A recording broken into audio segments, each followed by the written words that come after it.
और बात है इंडिगो संकट की, जो अभी तक पूरी तरह से खत्म नहीं हुआ है, लिहाजा यात्रियों को मुश्किलों से निजात नहीं मिल रहा है। इस बीच सरकार एयरलाइंस के खिलाफ सख्त एक्शन की तैयारी में है। डीजीसीए ने इंडिगो को जवाब देने के लिए आज शाम 6 बजे तक की मोहलत दी है। डीजीसीए ने कहा कि अगर जवाब नहीं मिला तो सख्त कार्रवाई की जाएगी। इस बीच रविवार को इंडिगो की 600 से ज्यादा फ्लाइट्स रद्द हुई और बीते 5 दिन में इंडिगो एयरलाइंस की 3,500 से ज्यादा फ्लाइट्स कैंसिल हो चुकी है, जिसका खामियाजा यात्रियों को भुगतना पड़ रहा है। सृष्टि ओझा मेरे से योगी जुड़ गए हैं तमाम जानकारी के साथ। सृष्टि, एक तरफ तो जवाब के लिए आज शाम का वक्त दिया गया है, लेकिन इस बीच उन पैसेंजर्स का क्या जो अभी तक भुगत रहे हैं और उनने इंडिगो की एयरलाइंस बुक कर ली है? सिर्फ कैंसिलेशन और रिफंड से तो काम नहीं चलेगा ना। कई ऐसे लोग भी होते हैं जिनकी कनेक्टिंग फ्लाइट्स होती है, उनके काम छूट जाते हैं, जहां पर गंतव्य पर पहुंचना है समय से वो नहीं पहुंच पा रहे। जी बिल्कुल, काफी दिक्कतें इस इंडिगो क्राइसिस के कारण लोगों को फेस करनी पड़ रही है। भले ही बात वो एयरपोर्ट पे वेट करने की हो, फ्लाइट कैंसिलेशन की हो, या फिर जो फ्लाइट कैंसिलेशन के कारण रिफंड मिलना होता है उसकी हो। इसी बीच में ये मामला अब सुप्रीम कोर्ट के सामने हमने आज मेंशन होते हुए देखा है, जहां पे एक लॉयर ने ये गुहार करी सुप्रीम कोर्ट से कि जल्द ही जल्द इस मैटर का कॉग्निजेंस सुप्रीम कोर्ट ले और इस मामले को सुने। हालांकि सुप्रीम कोर्ट ने साफ रुख लिया इस मामले में, ये कहते हुए कि जो सरकार है, भारत सरकार ने इस मामले में ऑलरेडी जो है कॉग्निजेंस लिया है, समय पर जो है एक्शन लिया है और डायरेक्शंस भी इशू किए हैं। इसके चलते हुए अगर सरकार ऑलरेडी इस मामले में इंटरफेयर कर रही है तो शायद सुप्रीम कोर्ट का बीच में कुछ कहना ठीक नहीं होगा। ना सिर्फ ये, इंडिगो के मामले में सुप्रीम कोर्ट को हमने ये भी कहते हुए देखा कि सुप्रीम कोर्ट जो है वो किसी प्राइवेट एयरलाइन को चला नहीं सकती है।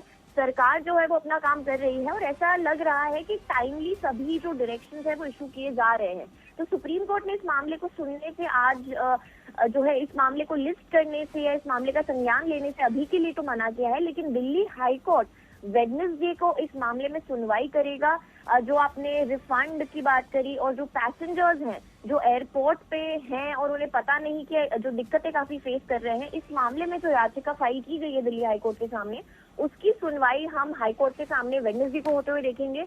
और ये देखना होगा कि क्या इस मामले में कोई भी डायरेक्शंस जो कोर्ट है वो इशू करता है या नहीं। ठीक है, यानी अब इस पूरे मामले पर देखिए एक याचिका जो है दिल्ली हाईकोर्ट में भी लगी और अब इस पर अब बुधवार को सुनवाई होनी है। सुप्रीम कोर्ट में जो याचिका लगी, फिलहाल कोर्ट ने उसे स्वीकार करने से इनकार कर दिया। हमारे साथ कुछ खास हमारे सहयोगी भी हैं, क्योंकि इंडिगो की जो समस्या है अभी खत्म नहीं हुई है, ये संकट या आपात स्थिति अभी खत्म नहीं हुई है। हमारे साथ हमारे सहयोगी आशुतोष हैं, तपस भी हैं। आशुतोष, जरा ये बताइए कि अभी जिस तरह से हम देख रहे हैं, हमने देखा, आपने तस्वीरें दिखाई, कितने बैग्स हैं लोगों के जो वहां पर नजर आ रहे हैं।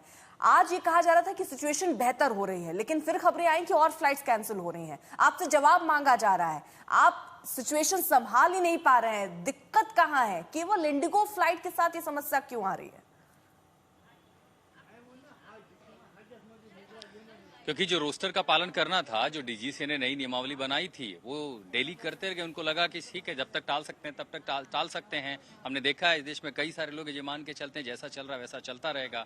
लेकिन जब हुआ कि अब तक तिथि नजदीक आ गई, रोस्टर का पालन करना पड़ा नए नियम का, तो एतराजदी आ गई, सरकार ने वापस ले लिया। अब ये भी देखिए सख्ती थी कि 24 घंटे में आपको हम हालात बेहतर जवाब देना होगा। अब उन्हें 24 घंटे का अतिरिक्त समय दे दिया गया। ये तमाम सारे लोग हैं, इसमें उमरा से लौटे हैं, अब इन्हें कश्मीर जाना है। कुछ लोग पहुंच गए, कुछ यहीं पर इनका सामान है। एक बच्ची वहां काउंटर पर जा करके, अब देखिए जो लोअर स्टाफ है ना, आप उसके साथ भी कितना आर्गुमेंट कर लेंगे। वो बेचारी वहां कह रही है कि मेरे पिताजी की तबीयत खराब है, हमारा सामान पहले ही खो चुका है, हमें आगे पहुंचना है। अब वो मदद मांग रहे, मदद मांगे भी तो किससे? अगर मैनेजमेंट ने अल्टरनेट प्लान बी की व्यवस्था नहीं की है तो ये जो स्टाफ बैठा वो आखिर क्या ही कर लेगा। अमन मेरे सहयोगी जुड़े हुए हैं। अमन, वहां पर कितनी फ्लाइट्स कैंसिल, रीशेड्यूल हुई हैं?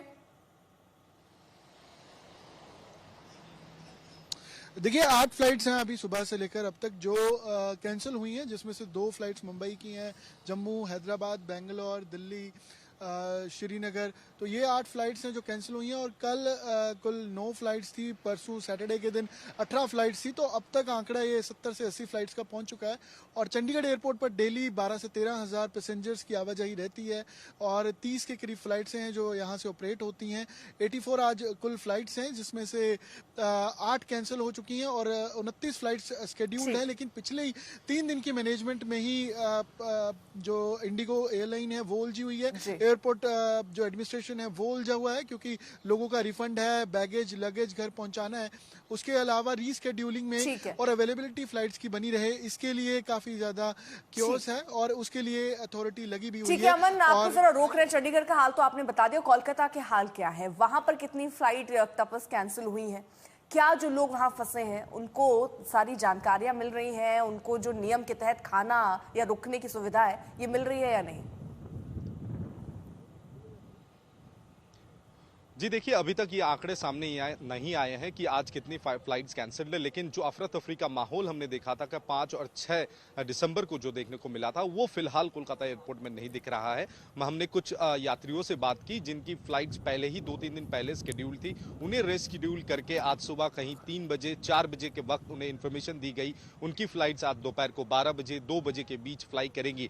तो वो लोग एयरपोर्ट पहुंच चुके हैं, बोर्डिंग पासेस भी उनको इशू हो चुका है। तो कुल मिलाकर जो स्थिति कोलकाता एयरपोर्ट में दिख रहा है कि धीरे धीरे सामान्य हो रही है, लेकिन ऐसे बहुत से फ्लाइट्स हैं जो अभी भी रिस्केड्यूल नहीं हुए हैं। लेकिन जो फर्क अंतर रहा है 5 और 6 तारीख या 7 तारीख के साथ आज की जो सूचना लोगों तक पहुंचाना था, उन तक जो सूचना पहुंचाकर उन्हें इत्तला करना था, वो आप सभी कहीं का ना बहुत कहीं बहुत शुक्रिया तमाम जानकारी के लिए।